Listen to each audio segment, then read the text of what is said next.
시간이 되었으므로 2023년 3월 29일 수요일 아침 예배를 시작하겠습니다. 다 같이 주의 기도를 시작합니다. 하늘에 계신 우리 아버지, 이름이 거룩히 여김을 받으시오며 나라가 임하옵시며 뜻이 하늘에서 이루어진 것 같이 땅에서도 이루어지이다. 오늘날 우리에게 일용할 양식을 주옵시고 우리가 우리에게 죄 지은 자를 사하여 준 것 같이 우리의 죄를 사하여 주시옵고 우리를 시험에 들게 하지 마시옵고 다만 악에서 구하옵소서. 나라와 권세와 영광이 아버지께 영원히 있사옵나이다. 아멘. 거룩하시고 자비로우신 하나님 아버지, 하나님의 크신 사랑을 진심으로 감사드립니다. 오늘도 우리에게 새로운 하루를 허락하셔서 예배로 하루를 열 수 있도록 도와주시는 애 감사합니다. 하나님, 오늘도 우리와 동행하셔서 우리의 삶을 선도하여 주시고 우리가 넘어지고 쓰러질 때마다 다시금 하나님 말씀을 붙잡고 일어설 수 있도록 힘을 허락하여 주시옵소서. 세상이 여러 가지 장애물에 걸려서 넘어질 때에 그때에 하나님께서 우리에게 주신 예수 그리스도의 은혜를 기억할 수 있도록 하시고 예수의 이름으로 병마와 싸워 이기고 예수의 이름으로 마귀를 물리칠 수 있도록 하시고 예수 그리스도의 이름으로 성화되어가는 삶을 살 수 있도록 도와주시옵소서. 지난 하루를 돌아볼 때에 형제와 자매를 사랑하지 아니하고 이웃을 내 몸과 같이 사랑하지 아니하고 맡겨진 사명을 기쁨으로 감당하지 못하고 정욕과 망상에 빠져 하나님의 영광을 가리었던 것을 고백합니다. 하나님, 우리가 그러나 넘어지더라도 아주 넘어지지 아니하도록 하시고 다시금 말씀을 붙잡고 일어섬으로 말미암아 하나님을 기쁘시게 하는 삶을 살 수 있도록 은총 내려 주시옵소서. 하나님, 우리의 자녀들 중에 건강이 몸이 약한 자녀들이 있습니다. 하나님 아시죠? 그들에게 건강을 지켜주시사 그들이 병마와 싸워 이길 수 있도록 하시고 건강한 상태에서 청결한 그릇으로 빚어져서 하나님께 크게 쓰임받는 도구 될 수 있도록 주여 저들의 삶을 주관하여 주시옵소서. 하나님, 물질적으로도 어려운 자가 있습니까? 그러한 사업장이 있습니까? 하나님 축복하여 주시사 저들의 곳간에 쌀이 떨어지지 아니하도록 하시고 저들 역시 더 많이 심을 수 있도록 저들의 마음을 허락하여 주시옵소서. 저들의 마음을 붙잡아 주시옵소서. 모든 말씀 예수 그리스도인 받들어 감사하며 기도드렸사옵나이다. 아멘. 하나님 말씀 베드로후서 1장 12절에서 21절 말씀입니다. 오늘 강서를 짧게 전하도록 하겠습니다. 베드로후서 1장 12절에서 21절입니다. 그러므로 너희가 이것을 알고 이미 있는 진리에 서 있으나 내가 항상 너희에게 생각나게 하려 하노라. 내가 이 장막이 있을 동안에 너희를 일깨워 생각나게 함이 옳은 줄로 여기노니 이는 우리 주 예수 그리스도께서 내게 지시하신 것 같이 나도 나의 장막을 벗어날 것이 임박할 줄을 알미라. 내가 힘써 너희로 하여금 내가 떠난 후에라도 어느 때나 이런 것을 생각나게 하려 하노라. 우리 주 예수 그리스도의 능력과 강림하심을 너희에게 알게 한 것이 교묘히 만든 이야기를 따른 것이 아니오. 우리는 그의 크신 위엄을 친히 본 자라. 지극히 큰 영광 중에서 이러한 소리가 그에게 나기를 이는 내 사랑하는 아들이요 내 기뻐하는 자라 하실 때에 그가 하나님 아버지께 존귀와 영광을 받으셨느니라. 이 소리는 우리가 그와 함께 거룩한 산에 있을 때에 하늘로부터 난 것을 들은 것이라. 또 우리에게는 더 확실한 예언이 있어 어두운 데를 비추는 등불과 같으니 날이 새어 샛별이 너희 마음에 떠오르기까지 너희가 이것을 주의하는 것이 옳으니라. 먼저 알 것은 성경의 모든 예언은 사사로이 풀 것이 아니니 예언은 언제든지 사람의 뜻으로 낸 것이 아니오 오직 성령의 감동하심을 받은 사람들이 하나님께 받아 말한 것임이라. 아멘. 하나님 이 말씀을 들어 사용하여 주시옵소서. 예수님의 이름으로 기도하였습니다. 아멘. 작가 현진건의 소설 중에서 우리가 잘 아는 운수 좋은 날이라는 단편 소설이 있습니다. 내용을 간략하게 설명하자면 다 아시는 내용이겠지만요. 인력거를 끄는 김첨지라는 사람이 근 열흘 동안 돈을 벌지 못했습니다. 그러던 어느 날 비가 추적추적 내리는 날 김첨지는 오랜만에 손님을 태우게 됩니다. 그런데 마나님을 전찻길까지 태워주고 난 뒤 학생 손님까지 만나서 1원 50전이나 벌게 됩니다. 그야말로 그가 생각하기에 운수가 좋은 날이었던 것입니다. 하지만 아침까지 김첨지는 운이 없는 날이라고 생각했습니다. 집에서 나올 때 아내가 몹시 아픈 것을 보고 마음이 불편하였는데 돈을 벌어야 아내의 병을 치료하고 생활도 할 수 있기에 어쩔 수 없이 아픈 아내를 뿌리치고 일터로 나온 것입니다. 근데 막판에 운수가 대통하였으니 김첨지는 이게 뭔가 싶었던 것입니다. 하지만 김첨지는 집으로 돌아가는 길에 친구 치삼이와 만나 술잔을 기울입니다. 술을 마시는 동안에도 아내가 걱정되었지만 애써 불안함을 죽이면서 술을 마시다가 막판에 설렁탕을 먹고 싶다는 아내가 생각나서 설렁탕을 사가지고 집으로 들어갑니다. 그런데 아내의 기침 소리가 들리지 않는 것입니다. 어떻게 됐겠습니까? 방바닥에 누워있는 아내를 발로 걷어차며 소리를 버럭 질러도 아내는 움직이지 않았는데 어떻게 됐겠습니까? 이미 아내는 죽어 있었습니다. 운수라는 말을 운명이라는 말로 바꾸어 말할 수 있을 것입니다. 우리는 하나님을 믿는 사람 아닙니까? 우리는 하나님을 믿는 사람으로서 운명을 하나님의 뜻으로 생각합니다. 즉 인간의 힘으로 어찌할 수 없는 하나님의 절대적인 섭리를 믿는 것입니다. 그런데 가만히 생각해 보면 운명이 우리의 의지와 속속들이 연결되어 있는 것을 봅니다. 하나님께서는 우리의 행동과 하늘의 운명을 마치 실처럼 촘촘하게 연결해 놓으신 것입니다. 물론 우리의 행동과 연계되지 않은 뜻밖의 사건이나 불행도 있습니다. 예컨대 선교를 간 사람들이 갑자기 벼락을 맞고 죽거나 극단적이지만요. 아니면 새벽 예배에 참석한 어떤 교우가 불의의 사고로 목숨을 잃는 경우. 하지만 이것들도 곰곰이 생각해 보면 어떤 원인이 있는 것을 알 수 있습니다. 예전에 벼락을 맞아 사고를 당했던 의료 구호 단체가 있었는데 조사해 보니까 어떻습니까?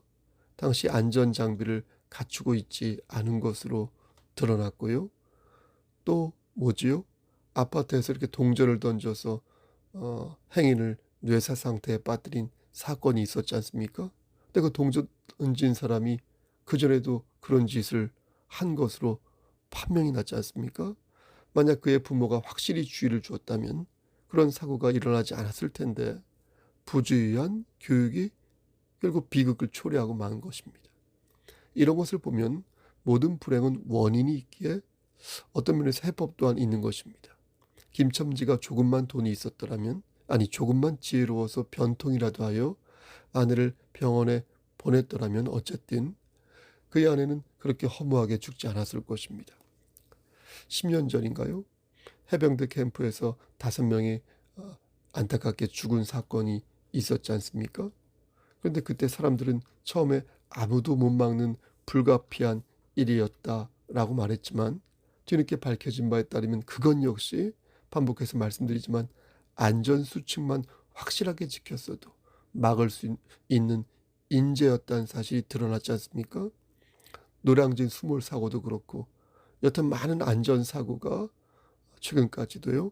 까놓고 보면 다 불행의 원인이나 불씨가 있었던 것 아닙니까? 그럼에도 불구하고 우리가 이러한 사고를 빈번하게 당하는 이유는 무엇입니까? 그게 2가지 때문일까 싶습니다. 먼저 죄입니다. 죄는 죽음을 가져와서 주님을 영접했든 주님을 영접하지 않았든 간에 반드시 죽음을 맛보게 되어 있습니다. 인간은요. 로마서 6장 23절에 죄의 삭은 사망이요 하나님의 은사는 그리스도 예수 우리 주 안에 있는 영생이니라. 그러므로 어떻습니까? 갓 태어난 아기도 죽음을 향하여 달려가고 있는 것이고 섬뜩한 얘기지만요.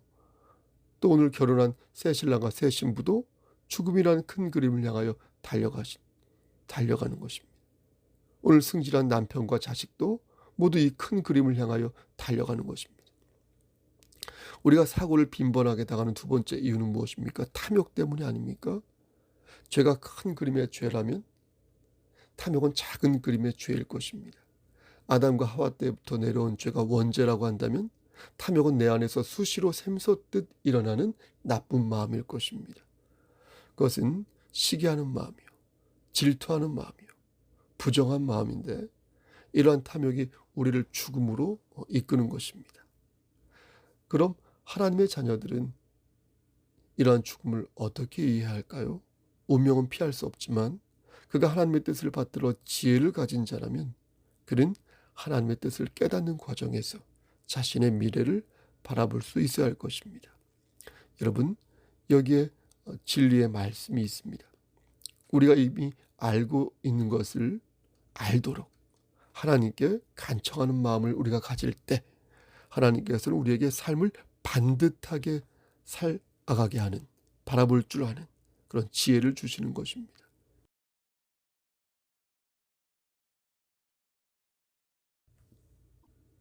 12절이죠. 그러므로 너희가 이것을 알고 이미 있는 진리에 서 있으라.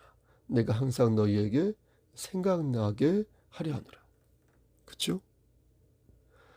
하나님의 뜻을 아는 방법은 진리 안에 거하는 것입니다.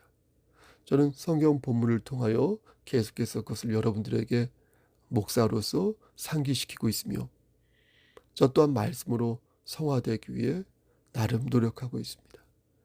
이때 우리가 기억해야 할 것이 있는데, 첫째, 예수 그리스도의 능력을 믿는 것이요. 둘째, 모든 현상을 하나님의 주권에서부터 찾는 것입니다. 이 두 가지를 계속해서 상기하고 마음에 새기는 작업을 우리가 할 때에 우린 비로소 하나님께서 주시는 지혜를 누릴 수 있고요. 그 과정에서 성숙해지는 우리의 모습을 발견할 수 있게 되는 것입니다. 예수 그리스도의 능력을 믿는 것, 그리고 모든 현상에서 하나님의 주권을 찾는 것. 지혜는 우리 모두를 살립니다. 지혜는 아닌 것은 아니라고 말할 수 있는 용기를 갖게 하며 불의와 맞서 싸우는 정의로운 마음을 갖게 합니다. 실수하거나 우리가 깊은 좌절에 빠졌을 때 지혜는 다시 일어설 수 있는 용기와 희망을 주며 무엇보다도 무엇이 더 중요하고 덜 중요한지를 판단케 하는, 우선순위를 갖게 하는 어떤 판단과 결단을, 지혜로운 결단을 우리에게 제공합니다. 예컨대 깊은 계곡에 들어가지 말아야 할 때를 가르칩니다. 예컨대 술과 담배를 더 이상 하지 말아야 할 때를 가르칩니다. 예컨대 도박을 끊고 가물을 끊고 탐욕과 정욕을 끊어야 할 때를 가르칩니다. 예컨대 하나님과 약속했던 그때의 그 마음을 기억나게 하십니다. 예컨대 하나님께 바치기로 했던 헌신과 충성과 헌상을 다시 기억나게 하십니다. 그런데 하나님께서 우리로 하여금 기억나게 하시지만 우리는 그것을 하고 싶지 않은 것입니다. 그래서 계속 즐기고, 그래서 계속 약속을 어기고, 그래서 계속 나의 뜻과 나의 탐욕만을 위해서 그 상기된 바를 애써 부정하며 사는 것입니다. 주변을 둘러보면 불행한 사람이 적지 않습니다. 그들에 비하면 우리는 얼마나 행복하고 건강한지 모릅니다.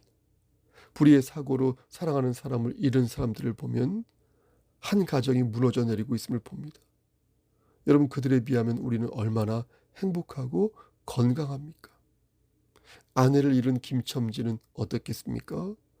해병대 캠프에서 자식을 잃은 부모의 마음은 어떻겠습니까? 여러 가지 사고로 한순간에 부모와 자식을 잃은 그들의 마음은 어떻겠습니까? 12.9 사태로 인하여서, 튀르키예 전쟁으로 인하여서 정말로 상처받은 그들의 영혼은 지금 어떻겠습니까? 어떻겠습니까? 정말로 많은 불행한 일들이 도처에 산재해 있지 않습니까? 우린 이것을 단순히 운명이라고 말하지 않는다는 것입니다. 또한 세상 사람들처럼 원인을 분석하고 그에 따른 해법을 강구하는 것도 아닙니다. 그럼 우리가 정말로 기억해야 할 것이 무엇이겠습니까? 믿는 자로서 우리가 정말로 마음에 새겨야 할 것이 무엇이겠습니까? 사랑하는 성도 여러분, 귀 있는 자는 성령의 음성을 들으시길 바랍니다. 우리는 불행한 사건들을 통하여서 지혜의 소중함을 깨달아야 합니다. 하나님께서 우리에게 주신 지혜의 소중함을 깨달아야 합니다. 고난과 고통 속에서 예수 그리스도의 재림을 생각하고 우리의 본향은 이 땅이 아니라 하늘나라에 있음을 기억해야 합니다. 맞습니다. 천국은 이미 임하였습니다. 천국은 예수 그리스도이시기에 천국은 이미 이 땅에 오신 상태이며 다시 승천하여 하나님께서 정하신 그 날에 이 땅에 다시 오실 것입니다. 주께서 재림하실 때 천국은 비로소 완성될 수 있을 것입니다. 그러므로 믿으시라. 하나님의 말씀을 믿으시라. 성령의 감동으로 이루어진 성경의 예언을 굳게 믿으시라. 여러분, 우리의 시간이 지금도 점점 줄어들고 있습니다. 갓 태어난 아기도 이것은 마찬가지라 말씀드렸습니다. 여러분, 서둘러 무엇을 하자는 말이 아닙니다. 여러분, 시간을 볶아서 지금보다 더 열심히 살자는 말도 아닙니다. 얼마만큼 열심히 삽니까? 이렇게 살았으면 됐죠. 이미 우리가 가진 예수 그리스도의 사랑을 마음 깊이 묵상하면서 어떻게 오늘을 성숙하게 살지 마음을 고쳐먹자는 것입니다. 그러기 위해서는 나의 장막이 벗어날 그 날이 임박한 줄 알아야 할 것이고, 지금도 성령님께서 하나님 말씀을 들어 주의 종의 입술을 통하여 우리를 일깨우심을 아멘으로 화답해야 할 것입니다. 여러분, 멸망받을 진노의 그릇이 아니라 영광을 받을 긍휼의 그릇이 되시기를 주님의 이름 받들어 간절히 축원합니다. 아멘. 이제는 우리를 죄에서 구속하여 주신 우리 구주 예수 그리스도의 은혜와 아버지 하나님의 만극하신 그 사랑하심과 성령 하나님의 교통하시고 인도하시는 모든 역사하심이 멸망받을 진노의 그릇이 아니라 영광을 받을 긍휼의 그릇이 되기를 소망하는 여기 모인 성도, 그들의 가정과 이 제단과 이 나라 위에 하나님의 사랑하심이 세세토록 함께 계실지어다. 아멘.